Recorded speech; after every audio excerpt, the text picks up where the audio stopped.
안녕하세요. 김비트의 코인생존기입니다. 데일리 영상 시작합니다. 처음으로 보실 부분은 매크로에 대한 간략한 이야기인데요. 우리가 매크로 하는 걸 쉽게 말하면 거시경제에 대해서 말을 한다고 보시면 될 것 같습니다. 매크로 이슈가 어떻다라는 거는 거시경제가 이렇다라고 말을 하는 거와 같다고 보시면 돼요. 그래서 매크로가 생각보다 간단하다라고 말을 하고 있는데, 뭐냐면 20년 2분기부터 21년 1분기까지는 대규모 재정과 통화 부양책, 이때가 뭐가 있었냐? 20년 3월 달에 코비드, 이제 코로나가 터지고 아주 많은 실업률이 증가하고 또 기업들의 이익이 줄어들었죠. 주가랑 비트코인과 금 가격도 박살이 났고요. 그 이후로 이제 부양책을 엄청나게 미국과 많은 나라들이 펼쳐서 그때의 상황을 얘기하는 겁니다. 그 다음에 21년 4분기부터 22년 3분기까지 이제 이게 성장과 인플레이션이 투더무운했다라고 하는데, 앞서 있었던 이런 여러 가지 통화 부양책 때문에 이제 21년도부터 해서 사실은 엄청난 버블이 이뤄졌다라고 보면 좋을 것 같고요. 따라서 그런 버블 때문에 인플레이션이 나왔다라고 보면 좋을 것 같습니다. 그리고 21년 4분기부터 현재까지라고 말을 했는데, 이때는 이제 인플레이션이 너무 정점에 달하고 지속되니까, 원래 연준에서는 인플레이션이 일시적일 것입니다라고 21년도 원래 2, 3, 4분기 계속 내내 얘기를 했었는데, 인플레이션이 1년 내내 지속이 되다 보니까 쉽게 말하면 인플레이션이 이제 물가 상승이죠. 너무나 큰 상승. 그래서 대규모 재정 및 통화 긴축이라고 합니다. 앞에 말하면 21년도엔 20년도부터는 이제 통화 부양책이라고 하는 거는 국가에서 혹은 이제 연방준비제도 중앙은행에서 돈을 푸는 거예요. 시중에 돈을 풀어서 이 돈으로 사람들이 이제 안정적으로 뭔가를 할 수 있게 만들어 주는 건데, 사실은 그 돈들이 다 주식시장이랑 코인시장으로 들어왔다라고 보는 게 약간 정설이고요. 그 다음에 21년 4분기에 이제 통화 긴축을 한다라는 얘기는 국가에서 돈을 빨아들인다는 얘기인데, 이 돈을 어떻게 빨아들이고 주냐라고 물어보면은 좀 애매한 부분인데, 설명을 쉽게 하자면 금리를 급하게 올리면 시중금리가 이제 올라가잖아요. 그러면 사람들은 이제 대출 이자도 갚아야 되고, 현금이 있는 사람들은 은행에다 돈을 넣겠죠. 시중금리가 뭐 1년에 예를 들어서 5%를 준다, 7%를 준다, 이자를. 그럼 당연히 은행에 돈을 넣겠죠. 그럼 그때는 주식은 당연히 떨어지게 되는 거고요. 그 돈이 이제 은행에 들어가면은 돈이 묶이는 거잖아요. 우리는 돈을 막 사용하지 않고 적금만 들게 되면은. 그렇게 긴축을 한다라고 보면 좀 쉽게 이해할 수 있을 것 같고, 부양책은 저금리를 유지하면은 중앙은행에서의 금리를 낮추면 시중 금리로 낮아지니까 사람들이 은행에 돈을 넣으면 돈이 복사가 되지 않잖아요. 그래서 그 돈들이 주식이랑 코인 시장 이렇게 흘러간다라고 보면은 쉽게 이해할 수 있을 것 같습니다. 23년 현재죠. 현재부터 24년 초는 성장 및 인플레이션을 다시 하는 해이다라고 보는 건데, 그러면 이 말대로라면 사실 매크로 되게 간단하다. 거시경제라는 거는 결국 좋았다가 나빴다, 좋았다 나빴다 하는데, 그 안에서 좋을 때 너무 좋은 거를 막아주는 연준의 제도 혹은 뭐 다른 중앙은행들의 어떤 제도적인 측면이 진행이 되는 거고, 그 다음에는 또 경제가 너무 안 좋아지면 다시 새로운 성장을 위한 여러 가지의 제도를 갖출 것이다 라는 얘기를 하고 있는 겁니다.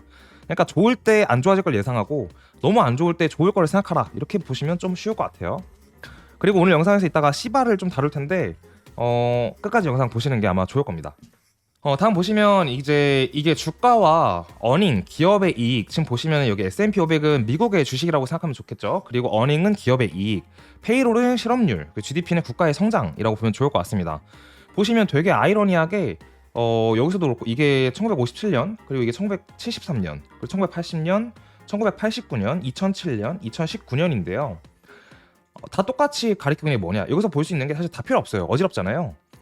그러니까 주가가 제일 먼저 떨어지고 제일 먼저 오른다고 보면 좋을 것 같아요. 그러니까 주식이 제일 먼저 시장을 반응하고, 그 다음에 기업의 영업이익이 줄어들고 실업률이 증가하고, 실업률이 증가한 다음에 여러 가지 이제 제도적인 측면에서 정책을 펼치면서 다시 주가가 올라간다라고 보면 좋을 것 같습니다. 여기서도 그렇고, 여기서도 사실 어닝은 이제 높게 찍혔는데 주가가 먼저 떨어졌죠. 그 다음에 주가가 반등하면서 실업률이 증가를 했고, 그다음 GDP가 다시 성장을 하고, 이렇게 보면은 뭐 예나 지금이나 크게 다를 것이 없는 게, 결국 스마트 머니, 똑똑한 사람들의 돈이 가장 먼저 움직인다는 거예요. 우리가 지금은 이렇게 주가만 보고 있는데, 주식 시장보다 더 빨리 움직이는 게 채권 시장입니다. 채권 시장의 돈이 더 커요.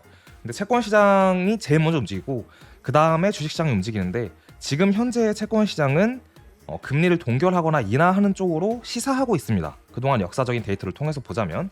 그래서 저희 김비트 팀도 어떻게 보면 주식도 코인도 바닥이었다고 계속 지속적으로 말을 하고 있는 게 그런 부분인 거고요. 어쨌든 지금 여기서 볼 수 있는 거는 주가가 가장 먼저 반응을 한다라고 보면 좋을 것 같아요. 쉽게 말하면 우리가 뉴스에서 접하는 거는 한 발짝 느린 정보이고 한 발짝 느린 돈들이다라고 보면 좋을 것 같아요. 뉴스나 여러 언론에서 경제가 어렵습니다 하지만, 경제가 어려운 거와는 별개로 주가는 이미 그 전에 바닥을 찍는다라는 라는 거를 이 통계를 보면 알 수 있다는 거죠. 다음은 이제 비트코인에 대한 거예요. 비트코인의 채널이 지금 빨간색이 고점이고 초록색이 이제 저점이었고 그다음 파란색이 미니 고점이라고 보면 좋을 것 같아요.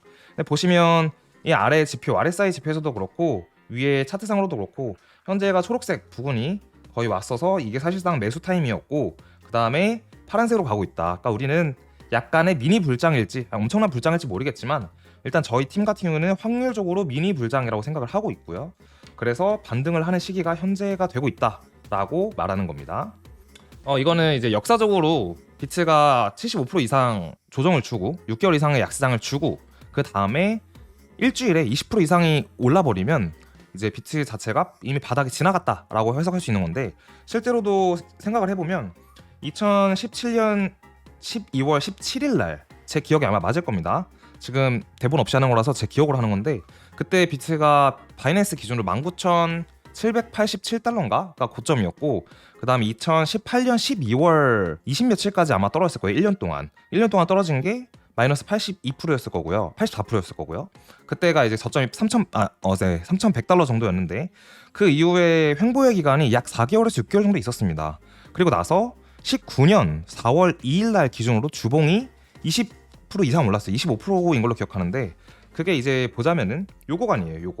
요 기간이 이제 횡보의 기간이었고 요때가 20% 이상 올랐는데 현재가 지금 주봉이 21.97% 그러니까 20% 이상 반등을 한 거죠. 일주일 만에. 그래서 시장 자체가 반등으로 이어갈 수 있다라는 자료를 가지고 온 겁니다.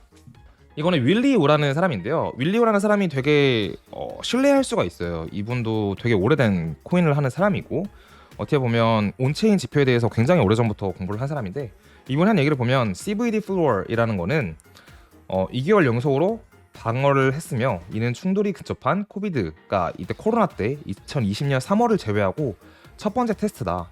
쉽게 얘기하면은 이게 19년도에 있었던 18년 말부터 19년도에 있었던 말이고 이게 이 보라색이 CVDD 플로어이라는 지표인데 이게 닿았을 때가 역사적으로 저점이었다라는 거죠. 여기 12년도에도 그렇고 여기도 그렇고 여기도 그렇고 근데 이때가 이제 20년도 코로나 빔이었는데 코로나 빔 때 닿진 않았고요. 최근에 이제 FTX 사태 이후로 계속 닿아 있다. 그러니까 여기서 반등하는 게 맞다라고 말을 하는 겁니다. 쉽게 말을 하자면. 계속해서 윌리우의 이제 말을 보고 있는데요. 보시면 이 하단이 보라색으로 채워질 때가 비트코인을 많이 가지고 있는 고래들이 어큐뮬레이트 하고 있다. 한국말로는 축적을 했다라고 보는 구간인 거죠. 따라서 저점 부근에서 많이 사서 우리는 축적이라고 표현 안 하고 보통 매집이라고 하죠. 맞아요. 매집을 했다라고 보는 겁니다. 현재도 어떻게 보면 매집 구간이었다라고 윌리우가 말을 하고 있는 겁니다. 이것 또한 비트코인 매크로 인덱스라는 건데요. 사실 이 인덱스 상으로 보자면 이 초록색 선과 보라색 선이 교차를 하는 지점 이런 부분들이 역사적으로 저점이었고 결국은 반등을 하면서 초록색과 이 보라색 이격도가 다시 벌어지는 걸 볼 수 있는데요. 현재는 거의 붙어 있기 때문에 이것 또한 바닥이라고 보고 있다라고 이제 윌리우가 보고 있는 거죠. 그래서 우리가 윌리우가 결국 하는 말이 뭐냐 보면은 이제 이게 다들 많이들 본 그림일 거예요. 근데 이 그림에 따르면은 우리는 현재 불신 단계에 있다. 이 주가라는 게 닷컴 버블도 이런 식으로 형성이 됐고 비트코인의 2017년도의 고점도 그렇고 2021년도의 고점도 그렇고 사실상 거의 다 이런 모습이 나와요. 기술적 반등이라고 하죠. 이 구간을 고점이 형성이 돼서 이때 버블이 껴서 고점이 형성이 되고 새로운 세계로 갈 것 같은데 이제 여기서부터 사는 사람들은 수익 구간이니까 너무 과하게 올랐다고 생각해서 팔고 그 다음에 이 구간에서는 이제 다시 이 구간에서 기다렸던 사람들이 다시 사는 거죠. 그래서 반등이 오고 또 물렸던 여기서 산 사람들이 이제 여기서 물린 거를 정리하면서 이렇게 시장이 내려가는 걸 얘기를 합니다. 그래서 이제 그 다음에 계속 바닥을 횡보하다가 반등을 한 현재의 구간인데 이 현재의 구간에서는 무슨 생각을 하냐 사람들이 신뢰를 안 한다는 거죠. 불신한다는 거예요. 그러니까 이제 다시 또 떨어질 거야 라고 많이들 생각할 수 있는데 사실 이 단계가 지나고 나면은 다시 요 단계로 가서 장이 좋아진다 라는 얘기인데 이거는 뭐 사람마다 생각하는 게 다르겠지만 전반적으로 크게 보면은 이 그림이 어느 투자 시장에선 간에 똑같은 것 같아요. 거의 부동산도 마찬가지고 그래서 이렇게 생각을 하고 있다 윌리우가 이렇게 보면 좋을 것 같습니다. 다음은 아까 앞에서 말씀드린 것처럼 이제 시바 코인에 대한 얘기를 좀 해보려고 해요. 시바라는 게 어떻게 보면 도지를 따라잡기 위해서 나온 ERC20의 토큰이고요. 시바는 도지와 좀 다른 점이 있습니다. 도지는 채굴이 무제한으로 발행이 되는데 물론 POS로 넘어가서 이더리움 체인으로 쓸 거다라는 얘기는 있지만 아직은 아니죠. 근데 시바는 애초에 이더리움에서 발행이 돼서 총 공급량이 정해져 있어요. 그죠? 그 유통량이 현재 이렇게 정해져 있고요.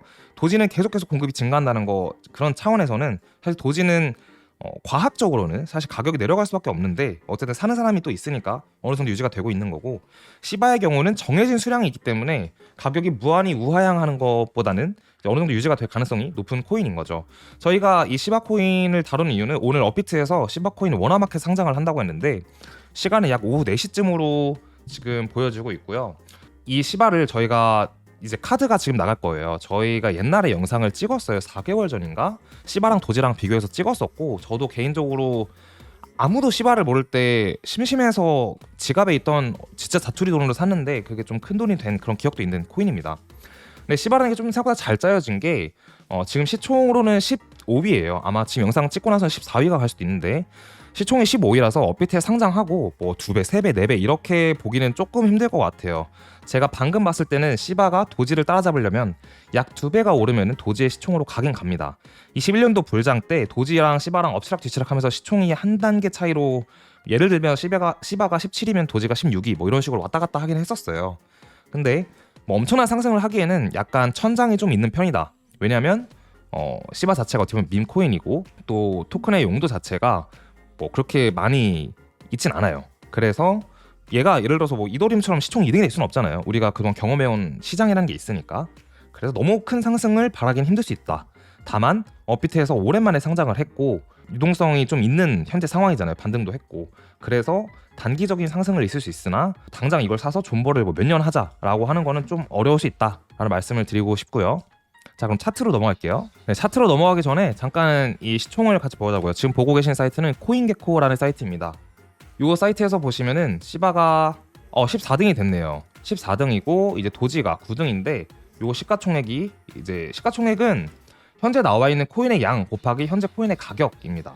그래서 도지가 앞자리가 이제 이렇게 되어 있고 달러로, 시바는 이렇게 되어 있는데 2배가 좀 안 되게 한 60% 정도 오르면은 시바가 도지를 따라잡긴 하네요. 근데 그 위에 에이다가 있고 이제 에이다 위에는 바이낸스 달러가 자리하고 있는데 정말 많이 가면은 도지 정도까지는 가지 않을까 싶긴 합니다. 단기적으로는. 뭐 장기적으로는 잘 모르겠지만 그런 상황이고, 시바 차트를 잠깐 보자면 엄청 많이 올랐죠.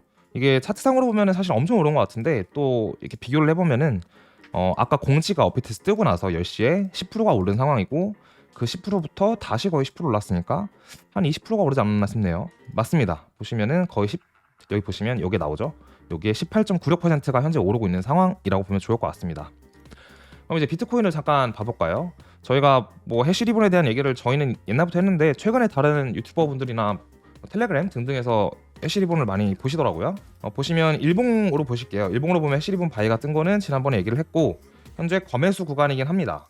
근데 이 과매수 구간이 사실 이런 식으로 진행이 되어줘야 장 자체가 반등 장세로 이어갈 수 있다고 전 판단을 해요.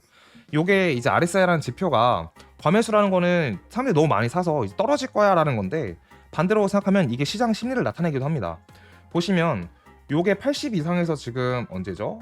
80을 전 기준으로 보는데 하나, 둘, 셋, 넷, 다섯, 여섯, 6일 동안 80 이상에서 유지하고 있다는 거는 그만큼 장세가, 사람들 심리가 매수에 좀 유리하다라고 보고 있는 건데, 중요한 건 저 RSI가 80을 넘은 적이 지난 언제죠? 보시면 여기네요. 21년 1월 이후로 없으니까 뭐라고 해야 될까요? 2년 동안 한 번도 이렇게 RSI가 세게 온 적이 없다라고 보면 좋을 것 같습니다. 사실은 하락장이 끝나고 나서는 이런 식으로 RSI가 80을 넘어주고 유지를 좀 해줘야, 여기는 이제 유지는 못했죠. 여기서 보시면 약간 유지를 했죠, 며칠 동안. 이런 장세가 한번 와줘야 시장 자체가 반등으로 이제 추세 자체가 한번 변화된다고 보는 게 좋을 것 같아요. 여기 이제 19년도에도 이런 식으로 보시면 이제 80 이상, 말이 좀 웃기네요. 이런 식으로라고 하니까. 이런 식으로 아무튼 어쨌든 유지가 돼줘야 장세가 좀 추세가 전환이 된다. 더 이상 하락이 아닌 조금 희망적인 장세로. 그렇게 해석을 저희는 하고 있고요. 이게 저번에 좀 달랐던 게, 지난번에는 이 해시리본이 주봉에서는 바이가 뜨지 않았어요. 이게 저희도 약간 애매했던 부분인데, 이게 주봉에서 뜨지 않아서 그런지 추가적인 하락이 나왔다가 사실 여기서 샀으면은 이제 물려서 탈출하지 못했을 구간인데, 역사적으로 항상 주봉이랑 이번랑 거의 같이 떴었거든요. 근데 이번에는 주봉에서도 해시리본 바이가 떴으니까 약간 희망을 갖는 게 좋지 않을까라는 생각이 듭니다. 나머지 뭐 이더리움 사토시나 뭐 비트코인 도미너스에 대한 거는 지난번 영상에서 다뤘고 앞으로도 뭐 계속 다룰 거니까, 오늘은 이제 앞에 내용이 좀 많았었고 시바에 대한 얘기를 하는 게 좀 길었어서 이렇게 마치도록 하겠습니다. 시바 영상 참고하실 분들은 참고하셔서 이게 무슨 코인인가 한번 알아보시는 게 또 나쁘지 않을 겁니다. 감사합니다.